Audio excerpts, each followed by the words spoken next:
CEO of Trucker Tools, Kari Jablonski, talking about weathering the storm and surviving the freight downturn through predictive matching. Kari, welcome. Pleasure getting to talk to you. Good morning. Can you hear me? It says I'm muted over here. Oh, you're coming through loud and clear on my end. Talking about over the past year as well, we'll dive in. How has Trucker Tools adapted? We know beginning of the early part of 2022, it's almost like a roller coaster. Q1, you're at the very top, and then as we keep going down, no signs of up. Oh, yeah. We'll need you to unmute yourself on this one. There we go. Can you hear me now? There we go. Good. You think we have this figured out, 3-4 years into this whole thing, but here we are. Anyway, so the way I think about it, weathering the storm. So you can think about it from our customers' perspective, how we supported both carriers and brokers through it, but I'll talk even about just as a business, how we've weathered the storm. So Trucker Tools is a platform for load tracking and digital freight matching for both brokerages and carriers. We focus largely on owner-operators, small fleets. And if you think about the cycles of freight in a very tight market, load tracking is less and less really of a table stake that shippers require of brokers and carriers to do business with them. On the flip side, during a really tight market, digital freight matching, finding capacity, being really efficient with the way you're matching trucks with loads is, of utmost priority for a lot of brokers, and carriers want to make sure that they're kind of maximizing every last dollar in markets like that. When the market started taking a dip early Q1 2022, we just come off, a year and a half, 2 years of really, really strong growth of our digital freight matching product as rates were at an all-time high and folks were looking for capacity. But over the last year or so, we've actually really, I wouldn't say pivoted because we've always had these two products, but focused on our load tracking product for the first time, in the last 3 or so year cycle. Because of the changing market, we saw brokers have a renewed interest in load tracking because their shippers were upping their scorecard requirements. It's been a couple of years since the ELD mandate came out, and they were really looking to figure out how to best take advantage of the ELD network that we've built, and carriers as well to work with brokers wanting to show that they were going to be compliant, tracking freight via mobile, ELD, what have you. So I'd say something I think we've done well as a business is actually adapted which products we are kind of leading the way we go to market with based on the needs of our customers, brokers, and carriers in that particular kind of economic climate. So again, that for us has resulted in just a renewed focus and leaning on load tracking as our kind of tip of the spear. Of course, continuing to offer digital freight matching. We've worked on a lot of automation that has certainly paid off in a down market. We've got smart negotiations, making sure that we're replying to every single offer that you get on the platform, and continue to build out new lanes, new books of business. But our focus on load tracking, I think, has helped us really get through this period and from a position of strength. Absolutely. And I mean, I know we've just talked about a lot of negatives. Have there been are there any signs of upward movement or positive signs as we kind of now enter Q3? I mean, what we look at, it's hard to see any, but I mean, you're talking with people all the time as well. I mean, are there any positive signs out there in the market? Yeah, so the segment that was just on about reefer rates, we've definitely heard some of that. I think that probably is largely seasonality. June, July, we're seeing a lot of produce moved out in California. So we've certainly heard customers who have said that things have been moving up in the right direction over the last month or so, which is great. But broadly speaking, when this all started, let's call it, 12, 16 months ago, we were bracing ourselves for at least a 2-year cycle just based on what we know about historical freight markets and the cyclicality of them.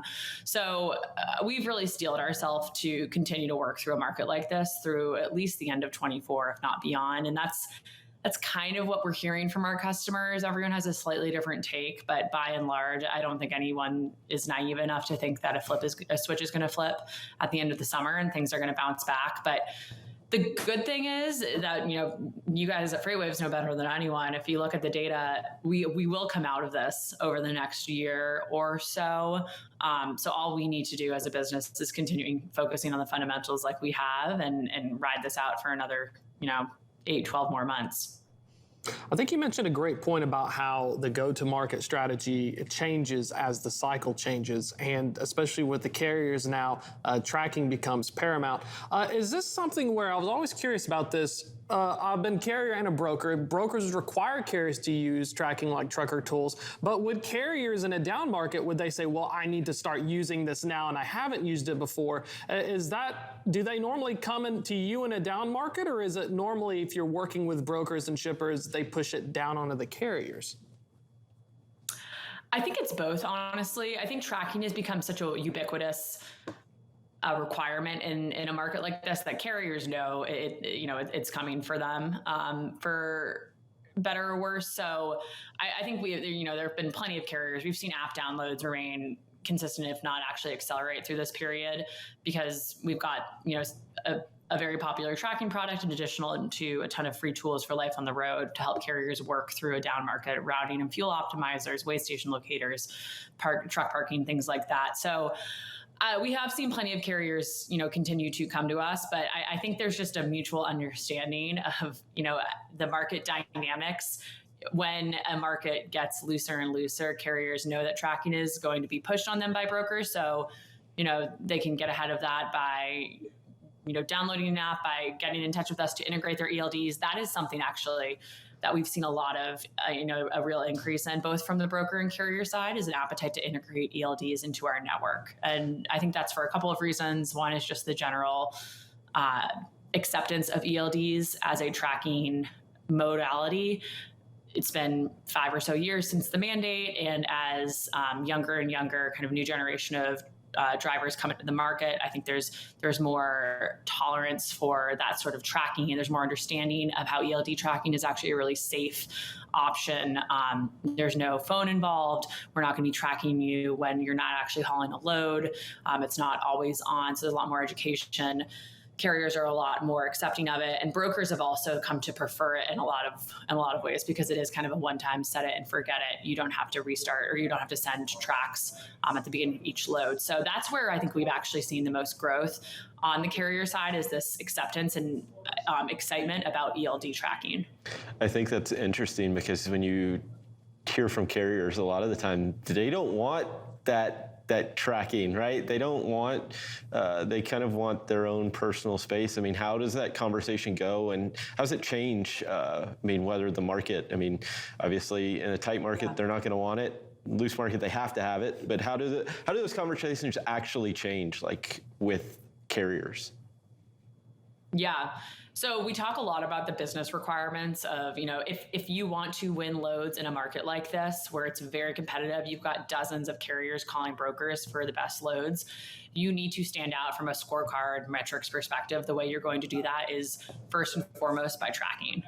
A broker is not going to work with a carrier right now if they're not tracking or open to tracking. So it's really just a business requirement. It's as simple as that. And then we get into the conversation around, here's why ELD tracking can actually be a great option. You are never going to get another text on your phone that asks you to download the app and start tracking, because it's going to automatically get going through your ELD. We kind of walk through exactly how it works. And we've got an ELD operations team here who's phenomenal, who actually reaches out to carriers, talks to them on the phone, emails back and forth with them all day long, educating them on how this works, so that they understand that we don't have access to their ELD all the time. We only are tracking when there's a load that's actively being hauled. We pause tracking when they're at a stop, and they've got control over those things. So we make sure they understand why it's a great, safe, private option. And then finally, I think another reason why it's become more appealing is we've made it a lot easier to integrate into ELD networks. And I think this is something that's been happening across the market as well. We've got a number of one-click integrations where it's as easy as logging onto the Trucker Tools carrier portal, clicking an ELD, that a device that you have like Motive or Samsara, and then entering your MC number, and you're integrated. And that is significantly easier for a driver who might not be super technically savvy and understands what an API key is or an asset ID. And those were kind of all the in the previous generation of ELD integrations, those were the identifiers that we had to have them dig up. It was just really cumbersome and difficult. So it might not have ever been possible, even if they were kind of interested in ELD tracking. We're very excited to see as you develop the product. I mean, it's getting easier, and it's going to be better for everyone. Kari, thank you so much for coming on. We're going to be keeping an eye out on new products as well, and looking forward to talking to you again. Looking forward to it. Thanks for having me on. We're going to go hop over to a quick break, and then afterwards we'll have an update of On the Spot with Tony Mulvey. Stay tuned.